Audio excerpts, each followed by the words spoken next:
Good morning. Welcome back to Planet Doug. Whether this is a story time, journal time, whatever you want to call it, it's actually 4:30 in the morning, Monday, October 10th. I have no idea why I'm awake this early. I just woke up and I felt good, so I just got out of bed, showered, shaved, made a cup of coffee, and here I am to start my day. I don't think I have any technology things to talk about to start the day. Everything is just working fine. So yeah, I can skip right past technology. And today is my last day in Penang. Tomorrow morning at 8:30, I'm taking a bus to Kuala Lumpur. I'm taking the Aeroline bus. I'm doing that just for fun, to be honest. It's more expensive than a normal bus, but I've seen, as I've mentioned already, I've seen a lot of YouTubers take this Aeroline bus. It's the luxury bus, and I've seen videos about it, so I figure I should try it as well. And yeah, so I booked the Aeroline bus, and that could turn into a little bit of an adventure because the bus itself, like, you have to get the bus at their bus station, which is maybe, it could be an hour away. So the bus leaves at 8:30. I'll have to leave here probably at 7 just to give myself enough time to make sure I get there. If I get there by city bus, I mean, or I might take a Grab. I haven't done that for a long time. But I think Grab works fairly well in Malaysia, so I may just take a Grab from here to Queens Bay Mall, get the Aeroline bus there, and then take that to Kuala Lumpur. And as someone in Kuala Lumpur that I've gotten to know through my YouTube videos offered to come pick me up when I arrive and then take me to my hostel. So yeah, I'm looking forward to that. But that's all happening tomorrow.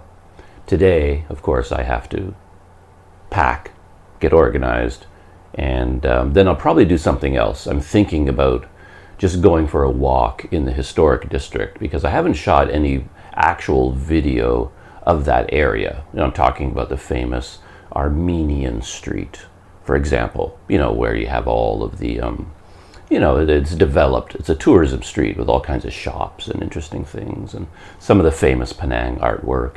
And today is a holiday as well, so maybe it's going to be quite a busy, interesting place today. So I might go for a walk in that district, maybe through Little India as well, combine those two, make that my last day. I was thinking about going to the War Museum because that's where I was supposed to go yesterday with my friend here.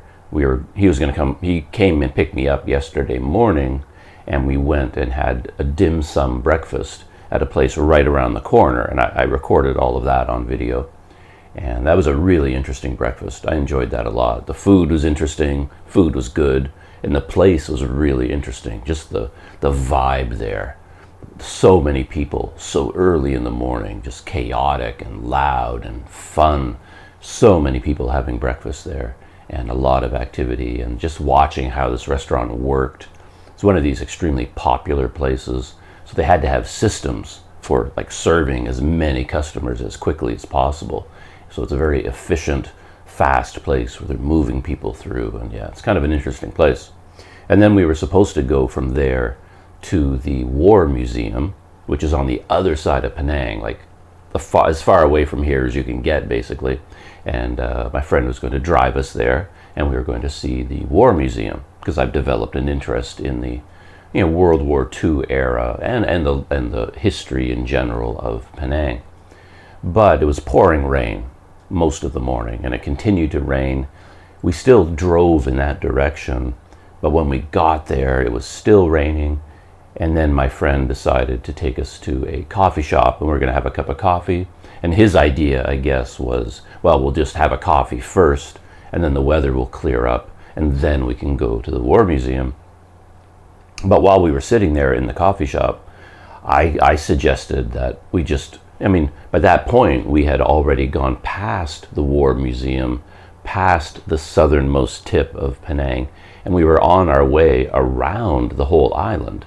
It's like we had gone a third, well, starting from Georgetown, yeah, we had gone maybe around half of the island.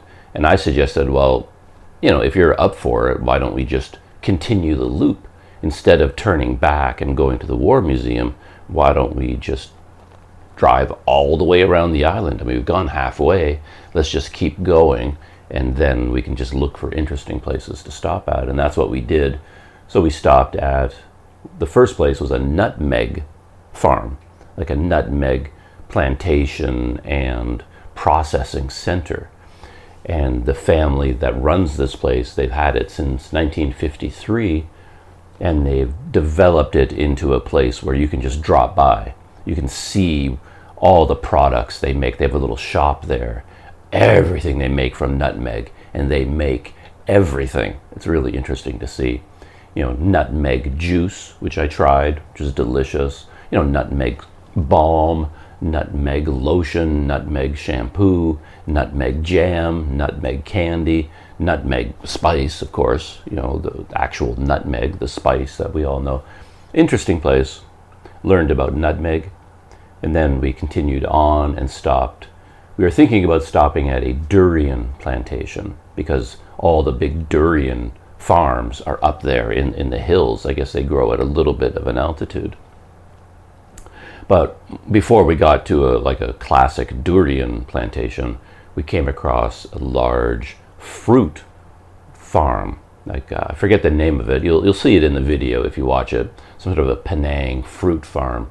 And this also is a place where they grow fruit, like there's fruit trees, and they grow tons of different types of fruit.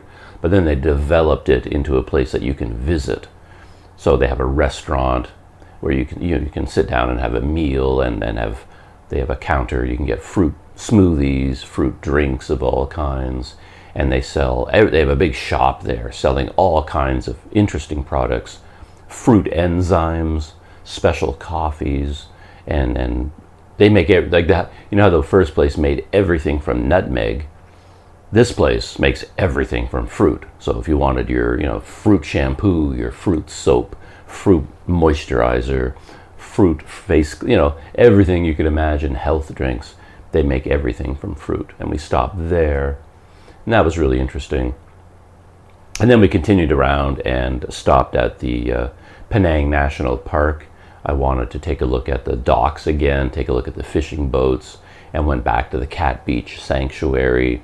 And then we saw the coast as well, all the beaches along the coast, Batu Ferengi, all these interesting little towns, and then made our way back to here. And my friend dropped me off, and that was my day yesterday. It was a great day. Yeah, I really enjoyed that. And then I spent the rest of the day here, doing my thing with YouTube videos and stuff like that. But we didn't make it to the War Museum, and I thought today, my last day, maybe I could go there today. But I changed my mind. I was looking at how I was going to get there, and it turns out the full journey could be over 2 hours from here. Once you combine the walking, like 2 different buses, and then walking at the end again, it could be like 2 hours and 15 minutes just to get there. And then I did something that I should have done before when I was thinking about this place. I went to Google Maps, and how you have the reviews on Google Maps. What I did was I sorted them in reverse, like show me all the most critical reviews, all the 1-star reviews, and I read through those. And they were pretty harsh about this place. And I don't listen to that because I have my own interests. Like, people have opinions about things, but it's based on who they are. So you can judge. If someone says this is a terrible, boring place, it doesn't mean it's terrible and boring. It means it was terrible and boring for them based on their expectations and their interests. And it could be an amazing, wonderful place for me because of my personality and my interests. So if it was a kind of a dry, not very exciting place, but packed with information about World War II, I would think that's a great place to go. That's a war museum for me, and I'd be interested. So, but if someone said it's boring because all there is information, well, that review doesn't apply to me. So I can interpret the negative reviews. And when I read through the negative reviews, it sounded like my voice. These were people that were similar to me saying there was no information at this place and that it was kind of weird. They had like ghost stories and paintball activities and like ghosts here and skeletons, and it was just an odd, unusual, weird, like it wasn't really a war museum the way I was thinking of it. It was more of an entertainment, because it used to be, I think, a British fort, a defensive position, so you would see a little bit of that, but people commented that, well, even though it was a war museum and an old fort, you don't really see any much weaponry there. There just isn't a display of guns that were used and artillery emplacements or whatever. So the more I read through the critical reviews, it was sort of like, okay, this doesn't sound like my kind of place. Could be amazing for someone else, but for me, and given it would take 2 hours to get there, 2 hours to come back, 4 hours out of my day, and I have a lot to do today, so I thought, no, let's not do the War Museum. Let's stay closer to home. So I decided I'll probably go for a walk through Armenian Street in Little India on my last day. And that's kind of story time for this morning. Short and sweet, I think. I could expand on all of those topics, of course, and talk a lot more, particularly about what happened yesterday, the whole story of circumnavigating the island. There were a lot of things. A lot of things happened, a lot of really interesting things, a lot of stories there. But I think I'll just, eventually when I put the video, the real video of that trip together, I think most of the things I might talk about here are in that video, and I'll leave that video, I think, to tell the story. Yeah, I think that's it for the journal. I was considering opening up my computer and replying to comments as part of this video. But then that makes things even more confusing, right? Is this video a video journal, or is it a replying to comments video? Starting to mix things up even more than normal there. So maybe I'll just I'll look at the comments and I'll write to them. I'll type out some replies this morning, and I'll leave this video right here. So wish me luck on my bus ride to Kuala Lumpur. Of course, I'll record the whole experience on video, and this time tomorrow I'll be awake and getting ready to go to the bus to Kuala Lumpur. It's a 5-hour bus ride to go there. One last story before I shut this down. Interestingly, I was trying to find out when the bus arrived in Kuala Lumpur. I mean, I know the departure time, it's 8:30 from Queens Bay Mall. Cool. But I forgot to ask them, when does the bus arrive at Kuala Lumpur? And I don't need the exact time. I mean, buses arrive at different times depending on traffic and road conditions. I understand that. But I kind of needed an estimate, because my friend is going to pick me up. And I wanted to tell him, it's like, well, the bus could be arriving around 2:30 or 3. I could give him an estimate, and then I could communicate with him while I'm on the road. But then I went to the Aeroline website and I couldn't find this information. Not only was there no information about how long the bus ride might be, no information about when it arrived in Kuala Lumpur. When I started reading through all their FAQs and all the different tabs they have, everything was about the buses from Singapore to Kuala Lumpur. Like even the FAQs, like, how long does the bus ride take? And the answer was, well, the ride from Singapore to Kuala Lumpur takes da-da-da-da-da. Like, when do the buses go? Oh, the bus from Singapore goes. Like, there was nothing about the Penang, Kuala Lumpur buses, even in the FAQs. It was just completely overlooked on the website. And I thought that was kind of weird. So I was feeling energetic, I guess, so I wrote an email to Aeroline on their website. They had a contact us button, and you could choose what your the subject of your message was. Are you asking a question? Are you, what are you doing? And I chose feedback because I wanted to give them feedback about their website. And I wrote to them and said, I'm taking a bus to, Penang to Kuala Lumpur, and I went to your website to get information about that bus, and there's not much information there.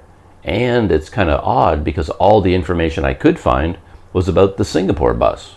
Like the Penang bus doesn't get covered as much or at all, compared to the Singapore bus. So there's something weird going on there. And you might, for me, it would be nice if you could add that to your website, update it with some Penang information. So I sent them that suggestion and they actually replied. Yeah, I got an email back and they said, thank you very much for your suggestion. And they told me in the email, the bus takes roughly 5 hours. If everything goes well, it's a 5-hour bus ride. Leaves at 8:30. So when, 8:30, 9:30, 10:30, 11:30, 12:30, 1:30. So call it 2 o'clock. Give another half hour, at the end. So it arrives between 1:30 and 2 o'clock. So they did tell me that because I asked them, so that was very nice of them. And they said they will, take my suggestion under advisement, and they will look at the website and see if they need to update things, and we'll see. And it was very nice of them to write back to me, and they wrote back very quickly. So Aeroline has a good reputation based on everyone's reviews on YouTube that it's a luxury bus experience with good service, and my encounter with their online people running the website supports that. They replied to my email very quickly and gave me the information I was looking for. So there you go. A positive impression of Aeroline before I even get on the bus. So that's it. Going to enjoy my coffee, reply to some comments, and then get to work on a couple of videos and start packing. So yeah, if I do another one of these video journals, it'll be from my new home in Kuala Lumpur. No, could be tomorrow morning, or it could be Kuala Lumpur. We'll see. Whatever it is, I'll see you in that video.